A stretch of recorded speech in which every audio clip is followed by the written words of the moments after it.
Mga brothers on the wheels, eto nga ang bobber version nitong CF Moto 450 CLC na merong presyo na 299,900 pesos.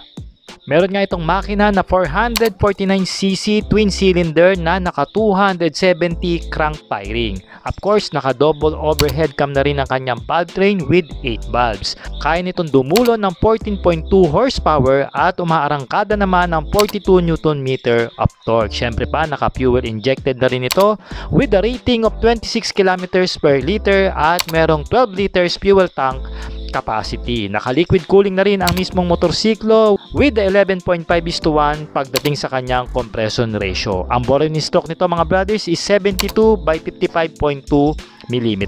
Pagdating naman sa ating safety, meron itong traction control at dual channel ABS at samahan na rin niya ng sleeper clutch para mas swabe ang ating cambio. Sa dimension naman mga brothers, meron itong 690 na seat height at may ground clearance ito na 160 mm at meron itong wet weight na 181 kg. Digital na rin ang kanyang meter panel rito mga brothers with the USB charging port.